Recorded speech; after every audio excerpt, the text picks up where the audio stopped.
ಓಂ ಶ್ರೀ ರಾಘವೇಂದ್ರಾಯ ನಮಃ.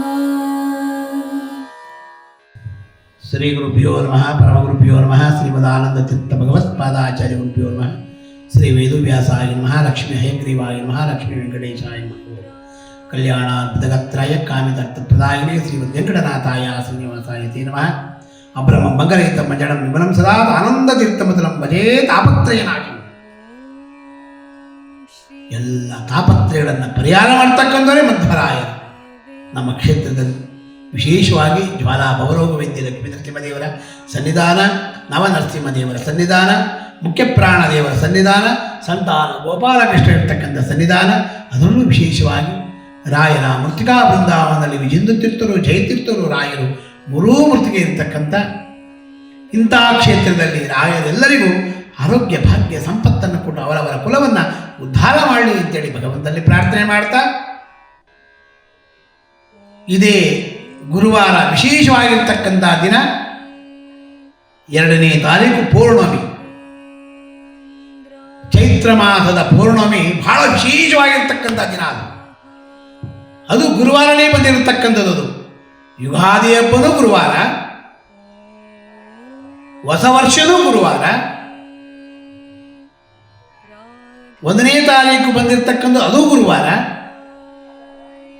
ಅದರಲ್ಲೂ ವಿಶೇಷವಾಗಿ ಪೌರ್ಣಮಿ ಗುರುವಾರನೇ ಬಂದಿದೆ. ಚೈತ್ರ ಮಾಸದಲ್ಲಿ ವಿಶೇಷವಾಗಿರ್ತಕ್ಕಂಥ ಗುರುವಾರ, ವೈಶಾಖ ಸ್ಥಾನ ಆರಂಭವಾಗ್ತಕ್ಕಂಥ ದಿನ ಅವತ್ತು.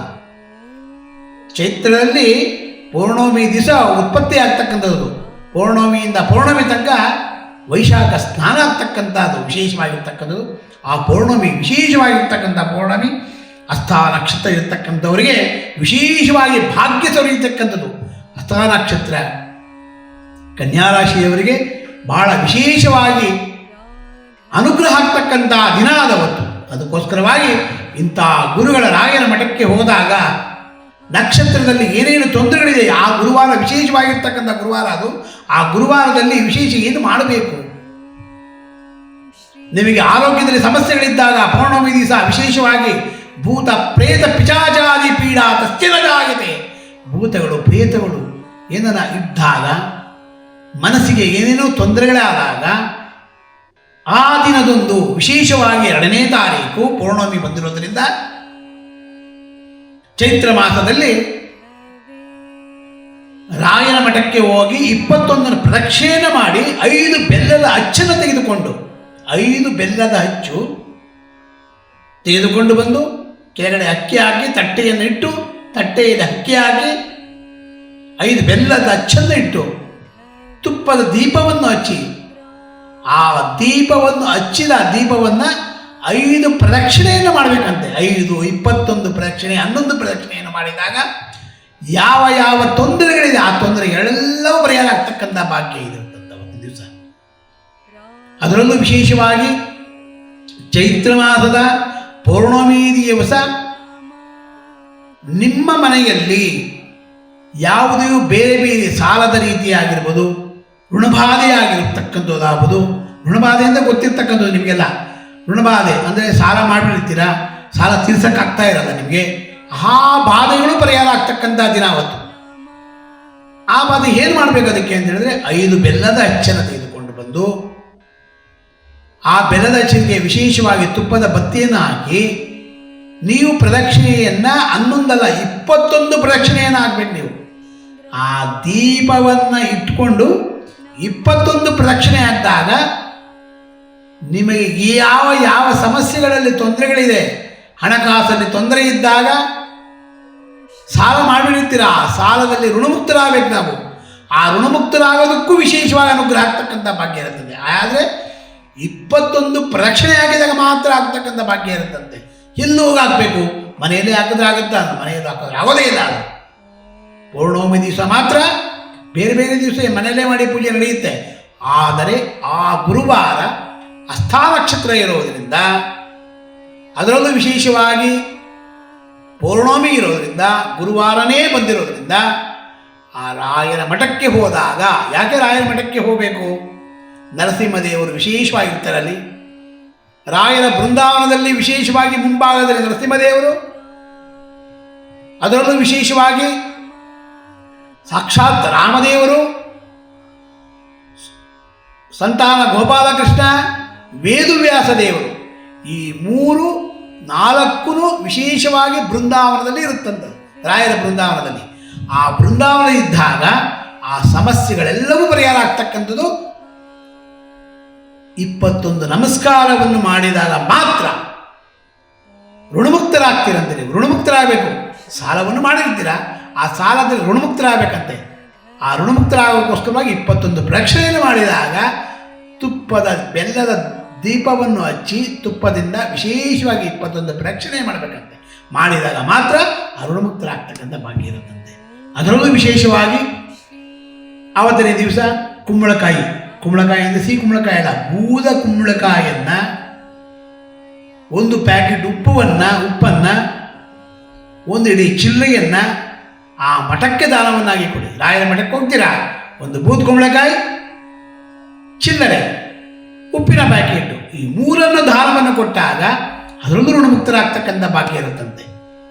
ಯಾಕೆ ಋಣಮುಕ್ತರಾಗ್ತಾರೆ ಅಂತಂದರೆ ಮೃತ್ಯು ಕಂಟಕ ದೋಷ ಪರಿಹಾರ ಆಗ್ತಕ್ಕಂಥ ಭಾಗ್ಯ ಇರುತ್ತಂತೆ. ಯಾರನ್ನ ಮಾಟ ಮಂತ್ರ ಮಾಡಿ ಬೇರೆ ಬೇರೆ ರೀತಿಯಾಗಿ ಏನೋ ತೊಂದರೆಗಳನ್ನು ಕೊಟ್ಟು ಜಮೀನಲ್ಲಿ ವಿಶೇಷವಾಗಿ ತೊಂದರೆಗಳಾಗಿದ್ದಾಗ ಇಂಥವೆಲ್ಲವೂ ಪರಿಹಾರ ಆಗ್ತಕ್ಕಂಥದ್ದೇ ಒಂದೇ ಮೃತ್ಯು ಕಂಟಕ ದೋಷ ಪರಿಹಾರ ಆಗಬೇಕು.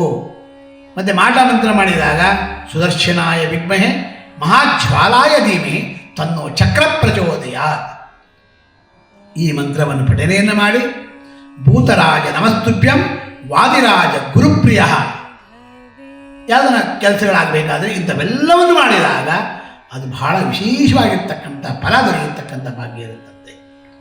ಭೂತರಾಜ ನಮಸ್ತುಭ್ಯಂ ವಾದಿರಾಜ ಗುರುಪ್ರಿಯ ಅಂತೇಳಿ ಆ ಬೂದು ಕುಂಬಳಕಾಯಿಯನ್ನು ದಾನವನ್ನಾಗಿ ಕೊಡಬೇಕಂತೆ. ಆ ಬೂದು ಕುಂಬಳಕಾಯಿ, ಉಪ್ಪು, ಚಿಲ್ಲರೆ 3 ಒಂದೇ ಸರಿ ತೆಗೆದುಕೊಂಡು ಬಂದು ಆ ಚಿಲ್ಲರೆ 1 ಇಡೀ ಚಿಲ್ಲರೆಯನ್ನು ಅದರ ಮೇಲಿಟ್ಟು ಬೂದು ಕುಂಬಳಕಾಯಿ, ಉಪ್ಪು ದಾನ ಕೊಟ್ಟಾಗ ನಮಗೆ ಇಲ್ಲಿರ್ತಕ್ಕಂಥ ಎಲ್ಲ ಕಷ್ಟಗಳು ಪರಿಹಾರ ಆಗ್ತಕ್ಕಂಥ ಭಾಗ್ಯ ಅತಿ ಹೆಚ್ಚಾಗಿರತಕ್ಕಂಥ ಭಾಗ್ಯ ಇರುತ್ತದೆ. ಯಾವ ಸಂಶಯನೂ ಇರಲ್ಲ. ಸಂಶಯ ಅಂತಾರವು. ಮೃತ್ಯುಂಜಯಾಯ ರುದ್ರಾಯ ವೀರಕಂಠಾಯ ಶಂಭವೇ ಅಮೃತೇಶಾಯ ಸರ್ವಾಯ ಶ್ರೀಮನ್ ಮಹಾದೇವಾಯ ತೇ ನಮಃ ಅಂತ ಹೇಳ್ತಾರಂತೆ. ಮತ್ತೆ ತದನಂತರ ಬೇರೆ ಬೇರೆ ರೀತಿಯಾಗಿ ಇನ್ನು ಬೇರೆ ರೀತಿ ಸಮಸ್ಯೆಗಳಿರುತ್ತೆ. ಸಂತಾನದಲ್ಲಿ ಸಮಸ್ಯೆ ಇರ್ಬೋದು, ವಿದ್ಯೆಯಲ್ಲಿ ಮಕ್ಕಳಿಗೆ ವಿದ್ಯಾಭ್ಯಾಸ ಇರಲ್ಲ, ಆ ವಿದ್ಯಾಭ್ಯಾಸದಲ್ಲಿ ತೊಂದರೆ ಇರಬಹುದು. ಮಕ್ಕಳು ಓದ್ತಾ ಇರ್ತಾರೆ, ಇದ್ದಕ್ಕಿದ್ದಾಗ ನಿಂತೋಗ್ಬಿಡುತ್ತೆ, ಓದೋದು ನಿಂತೋಗುತ್ತೆ. ಇದಕ್ಕೆಲ್ಲ ಏನು ಪರಿಹಾರ ಮಾಡಬೇಕು? ಆ ಪೌರ್ಣಮಿನೇ ಬಂದಿರೋದ್ರಿಂದ ಆ ಪೌರ್ಣಮಿ ದಿವಸ ವಿದ್ಯೆ ಇಲ್ಲದಿರ್ತಕ್ಕಂಥ ಮಕ್ಕಳಿಗೆ ಜ್ಞಾನ ಉತ್ಪತ್ತಿ ಆಗೋದಕ್ಕೋಸ್ಕರವಾಗಿ ಉದಯ ಕಾಲದಿ ಈ ಪದವ ಪಠಿಸಲು ಮದಡನಾದರೂ ಜ್ಞಾನ ಉದಯವಾಗದು ಅಂತ ಕಳ್ಳೆ ಬೇಳೆಯನ್ನು, ಕಳ್ಳೆ ಬೀಜವನ್ನು, ಕಳ್ಳೆ ಬೀಜ ಕಳ್ಳೆ ಬೇಳೆಯನ್ನು 1 kg ಆಗಿ ತೆಗೆದುಕೊಂಡು ಹೋಗಿ ರಾಯರ ಮಠಕ್ಕೆ ದಾನವನ್ನಾಗಿ ಕೊಡಿ. ಕೊಟ್ಟಾಗ ಒಳ್ಳೆ ವಿದ್ಯಾಭ್ಯಾಸ ಬರ್ತಕ್ಕಂಥ ಭಾಗ್ಯ ಇರುತ್ತೆ. ಹಯಗ್ರೀವ ಅದಕ್ಕೆ ಏನು ಹೇಳ್ಕೊಡುದು ನೀವು. ಆ ಕಳ್ಳೆ ಬೀಜವನ್ನು ತೆಗೆದುಕೊಂಡು ಬಂದು ಕೈಯಲ್ಲಿ ಇಟ್ಕೊಂಡು 1 kg ಹಯಗ್ರೀವ ಹಯಗ್ರೀವ ಹಯಗ್ರೀವ ಹಯಗ್ರೀವ ಹಯಗ್ರೀವ ಹಯಗ್ರೀವ 21 ಬಾರಿ ಹೇಳಿ ಸಾಕಾದನೆ. ಹಯಗ್ರೀವ ಹಯಗ್ರೀವ ಹಯಗ್ರೀವ ಹಯಗ್ರೀವ ಹಯಗ್ರೀವೇತಿ ಯೋದೇತ್, ಹಯಗ್ರೀವ ಹಯಗ್ರೀವ ಹಯಗ್ರೀವೇತಿ ಯೋದೇತ್. ಅದೆಲ್ಲ ಭಾಳ ದೊಡ್ಡದಾಗಿದೆ, ಇಷ್ಟು ಮಾತ್ರ ಹೇಳಿ ಸಾಕು ನೀವು. ಹಯಗ್ರೀವ ಹಯಗ್ರೀವ ಹಯಗ್ರೀವ ಹಯಗ್ರೀವ ಅಂದ್ಬಿಟ್ರೆ ಸಾಕಂತೆ. ಸಾಕ್ಷಾತ್ ಗುರುಗಳಿಗೆ, ರಾಘವೇಂದ್ರ ಸ್ವಾಮಿಗಳಿಗೆ, ಅಪಣಾಚಾರ್ಯರಿಗೆ ಸಾಕ್ಷಾತ್ ಹಯಗ್ರೀವ ದೇವರು ಮೇಲೆ ನಿಂತ್ಕೊಂಡು ಸಾಕ್ಷಿ ಹಯಸ್ತೋತ್ರೈ ಇತಿ ಶ್ರೀ ರಾಘವೇಂದ್ರಾರ್ಯ ಗುರುರಾಜ ಪ್ರಸಾದತಃ ಅಂದ್ಬಿಟ್ರಂತೆ. ನಾನು ಇದೀನಿ ಹೋಗೋ ರಾಯನ, ನನ್ನ ಗುರುಗಳನ್ನ ನೋಡ್ಕೊಳಕ್ಕೆ ನಾನು ಇದೀನಿ, ನಿನ್ನ ಗುರುಗಳನ್ನ ನಾನು ನೋಡ್ಕೊಳಕ್ಕೆ ಇದ್ದೀನಿ, ನಾನು ನೋಡ್ಕೊತಾ ಇದ್ದೀನಿ ಹೋಗೋ ಅಂತರಂತೆ. ಅದೇ ರೀತಿಯಾಗಿ ಆ ಗುರುಗಳನ್ನು ನೋಡ್ಕೊಂಡಿರ್ತಕ್ಕಂಥವ್ರು, ಅದಕ್ಕೋಸ್ಕರ ಅವರಿಗೆ ವಿಶೇಷವಾಗಿ ಹಯಗ್ರೀವ ಅಂದರೆ ವಿಶೇಷವಾಗಿ ಆ ಉಪಾಸಕ ದೇವರು ಹಯಗ್ರೀವ ದೇವರು, ವಾದಿರಾಜನಿಗೂ ಹಯಗ್ರೀವ ದೇವರು. ಅದಕ್ಕೆ ಹಯಗ್ರೀವನ್ನು ಮಾಡಿ ವಿಶೇಷವಾಗಿ ದಾನ ಧರ್ಮವನ್ನು ಮಾಡಿದಾಗ ವಿಶೇಷವಾಗಿರ್ತಕ್ಕಂಥ ಫಲ ದೊರೆತಕ್ಕಂಥ ಬಗ್ಗೆ ಇರುತ್ತದೆ. ಅಂತಹ ಸತ್ಯನಾರಾಯಣ ಸ್ವಾಮಿನೂ ವಿಶೇಷವಾಗಿ ಅದೇ ಗುರುವಾರನೇ ಬಂದಿರೋದ್ರಿಂದ ಸತ್ಯನಾರಾಯಣನು ಅನುಗ್ರಹವನ್ನು ಮಾಡ್ತಕ್ಕಂಥವ್ರು ಆಗ್ತಾರಂತೆ. ಶಾಂತಾಕಾರಂ ಭುಜಗಶಯನಂ ಪದ್ಮನಾಭಂ ಸುರೇಶಂ ವಿಶ್ವಾಧಾರಂ ಗಗನಸದೃಶಂ ಮೇಘವರ್ಣಂ ಶುಭಾಂಗಂ ಲಕ್ಷ್ಮೀಕಾಂತಂ ಕಮಲನಯನಂ ಯೋಗಿರುದ್ಯಾನಗಮ್ಯಂ ಒಂದೇ ವಿಷ್ಣು ಭವ ಭಯ ಹರಂ ಸರ್ವಲೋಕೈಕನಾಥಂ. ಇಂಥ ಸತ್ಯನಾರಾಯಣ ಸ್ವಾಮಿಗಳು ಆ ಗುರುವಾರನೇ ಬಂದಿರೋದ್ರಿಂದ ನಾರಾಯಣ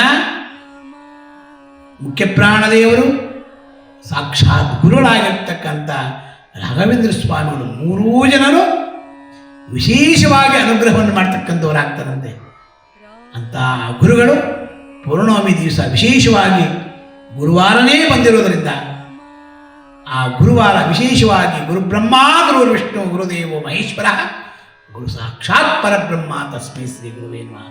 ತಪೋ ವಿದ್ಯೆ ವಿರಕ್ತ್ಯಾದಿ ಸದ್ಗುಣೋಗಾಕರಾನಂ ವಾದಿರಾಜ ಗುರು ವಂದೇ ಹಯಗ್ರೀವ ಪದಾಶ್ರಯಾನ್ ಪೂಜ್ಯಾಯ ರಾಘವೇಂದ್ರಾಯ ಸತ್ಯ ಧರ್ಮರತಾಯ ಚ ಭಜತಾಂ ಕಲ್ಪವೃಕ್ಷಾಯ ನಮತಾಂ ಕಾಮಧೇನವೇ ದೂರ್ವಾದಿ ದ್ವಾಂತರವೇ ವೈಷ್ಣವೇಂದ್ರೇ ವರಂದ್ರೇ ಶ್ರೀ ರಾಘವೇಂದ್ರ ಗುರುವೇ ನಮೋ. ಅತ್ಯಂತ ದಯಾಳುವಿದ್ದಂಥ ಗುರುಗಳ ಸ್ಮರಣೆಯನ್ನು ಮಾಡ್ತೀರಾ. ಪೌರ್ಣಮಿ ದಿವಸ ವಿಶೇಷವಾಗಿ ಎಲ್ಲರಿಗೂ ರಾಯರ ಅನುಗ್ರಹವನ್ನು ಮಾಡಲಿ, ಅವರವರ ಕಷ್ಟಗಳನ್ನೆಲ್ಲ ಪರಿಹಾರ ಮಾಡಿ ಋಣಮುಕ್ತರಾಗತಕ್ಕಂಥ ಭಾಗ್ಯ ಸಿಗಲಿ ಅಂತೇಳಿ ಭಗವಂತನ ಪ್ರಾರ್ಥನೆ ಮಾಡ್ತಾ, ಹಂಸನಾಮಕ ಪಕ್ಷಿ ಆಗಿರ್ತಕ್ಕಂಥ ಹಾಲನ್ನು ತಗೊಂಡು ನೀರನ್ನು ಬಿಡುತ್ತೋ ಅದೇ ರೀತಿಯಾಗಿ ನಮ್ಮಲ್ಲಿರ್ತಕ್ಕಂಥ ಒಳ್ಳೆಯ ಗುಣಗಳನ್ನು ತಗೊಂಡು ಕೆಟ್ಟ ಗುಣಗಳನ್ನು ಬಿಟ್ಟು ನಮ್ಮನ್ನೆಲ್ಲ ಉದ್ಧಾರ ಮಾಡಿ ಅಂತೇಳಿ ಭಗವಂತನ ಪ್ರಾರ್ಥನೆ ಮಾಡ್ತಾ, ಸರ್ವಂ ಶ್ರೀಕೃಷ್ಣ ಅರ್ಪಣಮಸ್ತು ಮಧ್ವಾಂತರ್ಗತ ಭಾರತೀಶ ಅರ್ಪಣಮಸ್ತು. ಪುಟ್ಟರಾಯರೇ, ಏನ್ ಮಾಡ್ತಿದ್ದೀರಾ? ಪ್ರತಿದಿನ ನಮ್ಮ ಅಪ್ಪ ಅಮ್ಮ ನಿಮ್ಮ ಚಾನೆಲ್ ನ ಎಲ್ಲಾ ವಿಡಿಯೋಗಳನ್ನ ನೋಡುತ್ತಾರೆ, ಆದ್ರೆ ಸಬ್ಸ್ಕ್ರೈಬ್ ಶೇರ್ ಮಾಡೋದು ಮರೆತಿದ್ದಾರೆ. ಅದಕ್ಕೆ ನಾನು ಸಬ್ಸ್ಕ್ರೈಬ್ ಶೇರ್ ಮಾಡ್ತಿದ್ದೆ, ಕಮೆಂಟ್ ಕೂಡ ಮಾಡ್ತಿದ್ದೆ.